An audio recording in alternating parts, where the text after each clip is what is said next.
really happened to Heath Ledger? Now, on to the latest developments in the death of a movie star, Heath Ledger. This morning, New York City police say there's no obvious indication the actor tried to kill himself. In an interview with Sarah Lyle, published in the New York Times on November 4th, 2007, Heath Ledger stated that he often could not sleep when taking on roles. But there was one character, one particular role, that caused him such incredible insomnia. His last one, the Joker.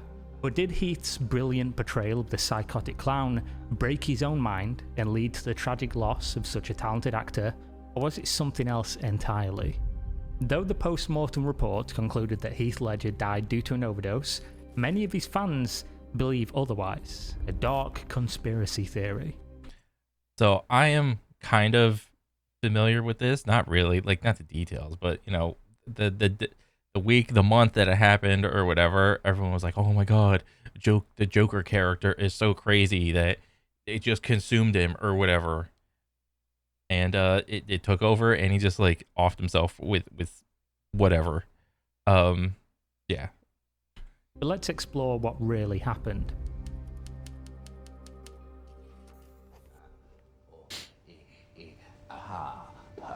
So this movie, when it came out, The Dark Knight or whatever, like this one, the one with the Joker, what was it Dark Knight Rises? There was like the OG one, the first one, and Dark Knight Rises? I forgot. I haven't seen this in a while, but these movies are straight bangers. Like I didn't really keep up with like all like who's getting announced to like do what role and whatnot. And I had no idea Heath Ledger was gonna be like played by the Joker or whatever, until I was like in the movie theater or whatever. And when I saw that, I was like, whoever this guy is, this is like the greatest Joker ever. This is so cool. Because the Joker that I was familiar with was like the Mark Hamill one, the one voiced by Mark Hamill. You know, like in the cartoons, I'm not sure if like some of the Batman games came out, like the Arkham Batman games, and that Joker still voiced by, you know, Mark Hamill. I was like familiar with that type of Joker. And of course, you know, I've seen like the ones, like the movies that came before this one that had Joker with like, who was it? Jack Nicholson. Who else? Like whatever the couple ones before that. I thought those Jokers were like fine or whatever. But this one, the one that Heath Ledger played, was like a completely different take, like super adult theme or whatever, and it was like super dark, and I was like, this is fucking sick. Ooh, and I thought my jokes were bad. Heath Ledger played the Joker in Christopher Nolan's 2008 film The Dark Knight, which sadly released nearly 6 months after his death. I'm sure someone as absorbed and serious about acting would have loved to see the fan reaction to such a timeless and perfect portrayal such as his. But how did he manage to embody the character so perfectly? Before the shooting of The Dark Knight, Heath locked himself in a hotel room and didn't come out for over 4 whole weeks.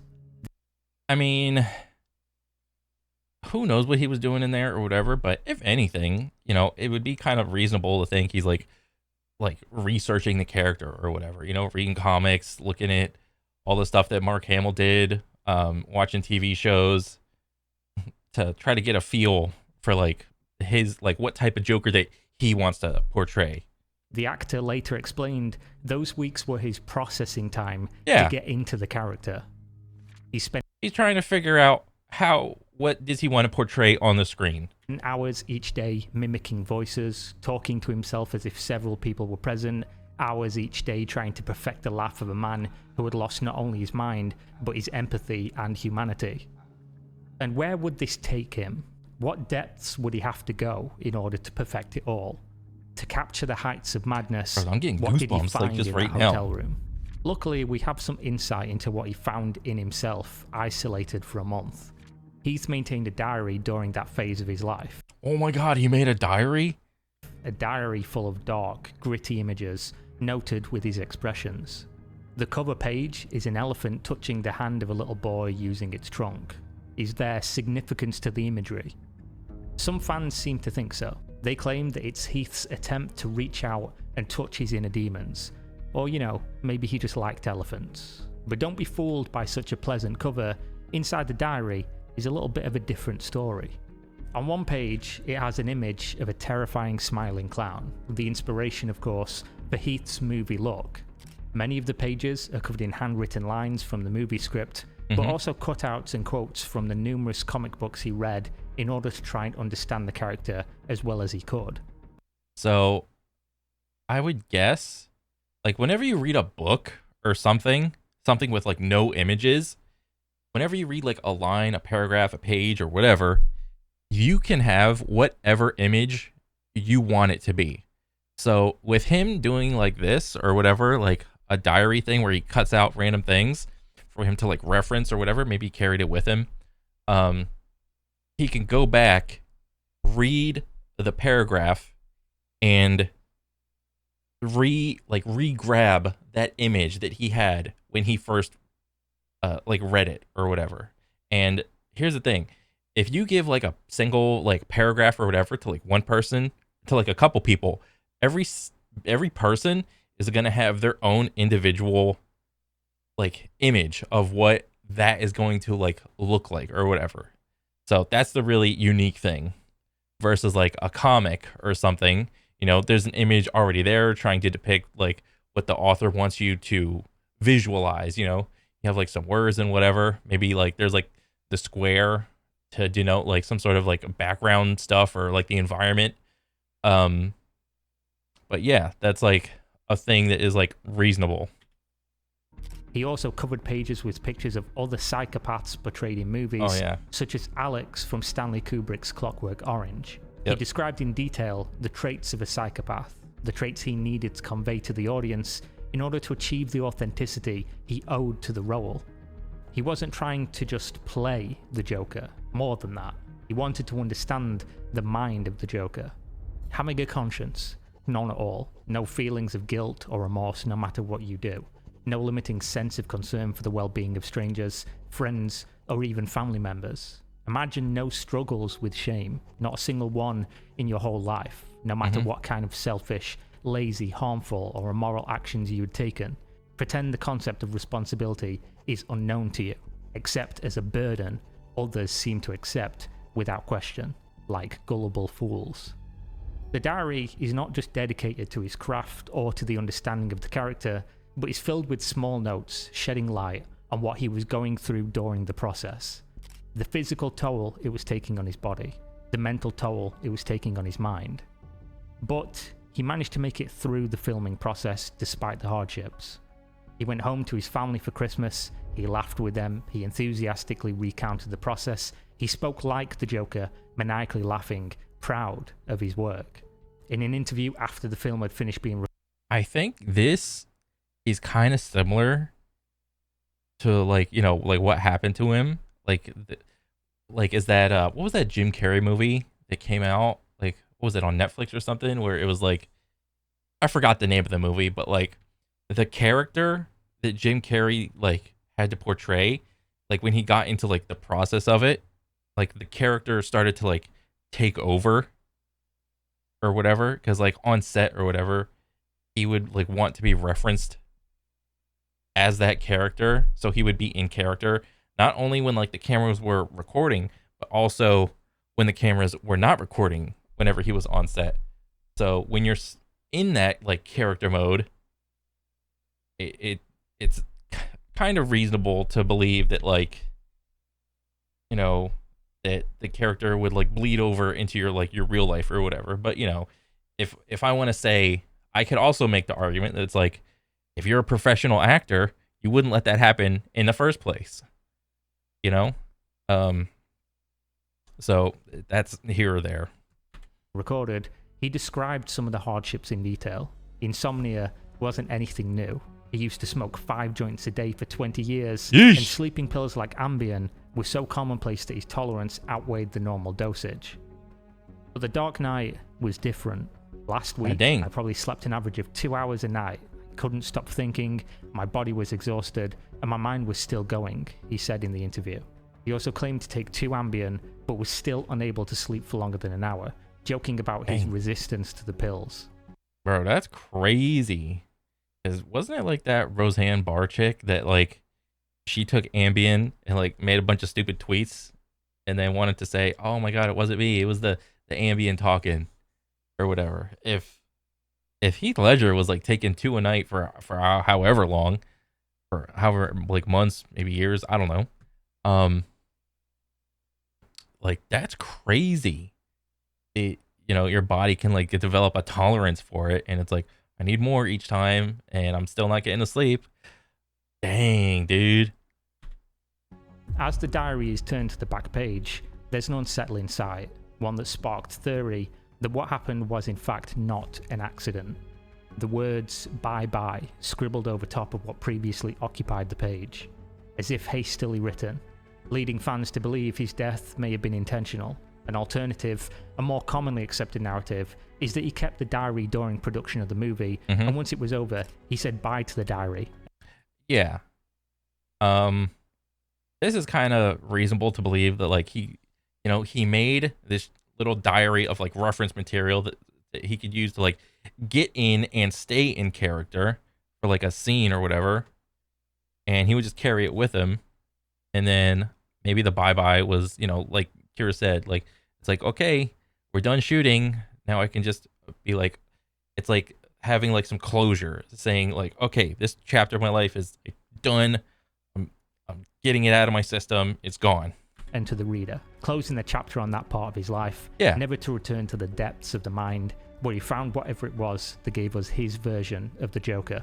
So now we have some questions to ask and hopefully answer. Did Heath Ledger actually go crazy in that hotel room? And that's why his portrayal of the Joker was as impeccable as we'll likely ever see. While possible, it isn't possible to know. According to Heath's family members, they say no. The night before he was found in the hotel room unresponsive, he spoke on the phone to his sister. She says they laughed and joked like always, that he was his same happy self, that he promised to call her at 8:30 a.m. the next morning, a phone call he was unfortunately unable to make. And I'm sure his sister knows him better than me, than you, than journalists or conspiracy theorists. But I do know depression in my own life. And I also know that smiling to family, to friends, to strangers alike, while battling your own demons, is commonplace. It's easier to just pretend everything's fine, but struggle to function when left alone with your thoughts. Many people will say when a person passes away that they were happy and they didn't know anything was going on. And we have to remember that speaking out about mental health issues was not as prevalent back in 2008 as they are now, which is coming along, but still not as commonplace as they should be. Heath seemed open to talking about his struggles with sleep, but he didn't speak of a deep sadness that one of his roommates spoke of shortly after his passing. He described Heath as, quote, desperately unhappy, desperately sad. He paced his apartment all hours of the night, unable to sleep. He missed his family, he missed his daughter. Combine depression and insomnia with an addiction to sleeping pills, and we get closer to the end of it all. Yeah. You see, Heath didn't descend into the pits of partying like many other celebrities and waste his life in which is really crazy. That way. He wasn't addicted to party drugs or looking to have a fantastic time escaping from reality. Because like the common thing that I see with like young successful actors is like, oh, they hit like a super big role. It's like the show or movie is like really popular. They're actually a good actor. They get paid millions of dollars, and they're a preteen or a teenager. And how smart do you think a preteen or a teenager is that has like a couple $1 million? Probably not that smart. He simply wanted to sleep, to rest, something that had evaded him for his entire life. Something that grew worse during the time in that hotel room. A situation of his own creation. But why did he do it this way? Method acting is a technique of acting in which an actor aspires to complete emotional identification with a part, to use their physical, mental, and emotional self in the creation of a character. Did Heath's method acting lead to his death? Did becoming the Joker end his life? One theory is that it pushed him to the brink, he stared into the abyss, and the abyss stared into him, causing him to leave this world before his time. That is considered legend. Heath was happy, and he would clearly never do that. The Dark Knight did not Bro, do not method act Joker. Oh my god. cause Heath to die, according to many. But in context, there are things impossible to ignore. While correlation does not imply causation, and the narrative that this was his intention is unproven, there is another explanation, and it does pin his role as the core factor. In multiple studies published academically across the globe, the symptoms of isolation are uniform. Adverse health consequences range from sleeplessness, high anxiety, depression, and suicide rates. Heath Ledger died from an overdose of sleeping tablets. Tablets he took because of his 20-plus year battle with insomnia. Insomnia that, according to his own words, got worse while playing the Joker. Heath's decision to lock himself inside a hotel with nothing but his own thoughts dedicated to understanding the inner workings of a psychopath, enough to flawlessly imitate one, caused everything to get worse. Everything he was already dealing with was compounded. He slept less and less, functioned worse and worse, took more and more pills that eventually killed him. Likely an accident, but almost impossible to claim would be unrelated to his role as the Joker, considering the position he put himself in that hotel room. Yeah. But what do the conspiracy theorists think? Heath once mentioned how he developed the habit of meditation to get control over his mind. With time, his meditation skills upgraded, and he unknowingly started to do astral projection, or better known as an out-of-body experience. He believed he could separate his mind and go to places while remaining completely still in the physical world. A phenomenon that has been widely reported, and according to some researchers, occur to 1 in every 10 people, though usually not at will as Heath was describing. This is seen as a form of disassociation. Isn't that the same thing as, like, that what happens as, like, for people that, like, are on mushrooms or whatever? But according to some, Heath Ledger practiced astral projection to the stage of mastery. They claim he left his body and decided not to come back, though the reality is much less fantastical. Yeah. Heath struggled his whole life with insomnia, and he put himself in the worst possible situation, which led to a tragedy. Whether or not the tragedy was on purpose or a complete accident matters not. The truth can never be known, as the thoughts before those pills were taken vanished, along with one of the most talented actors of our generation. Heath was desperate to sleep, so much so that he never again woke. At least now he finds the rest that was denied to him in life, though that will be of little solace to those he left behind, to loving family, friends, and adoring fans. Whatever it was that caused him to be gone too soon, hopefully at least he found his peace. Yeah. I guess for the first time, I feel like I am a part of life. It feels like you commit to life. It feels there's something cosmic about it. Like you feel more connected to the universe as opposed to before when you just feel like you're floating around as a ghost. And I feel like now I'm participating in life. That was a really cool video. Wait. Oh. Okay. Yeah, that was cool. I mean, it still sucks that, Heath Ledger decided to do what he did or whatever. But I mean, yeah, it sucks for, everybody that was involved or whatever. But, I mean, it is what it is, man. It sucks. I don't really have anything else to say. But I think overall it was a good video. It just highlighted all the conspiracy shit around Heath and, what could have happened, what did happen, So, yeah. Good video. It is what it is, man. And, yeah, I'll see you next time. Later.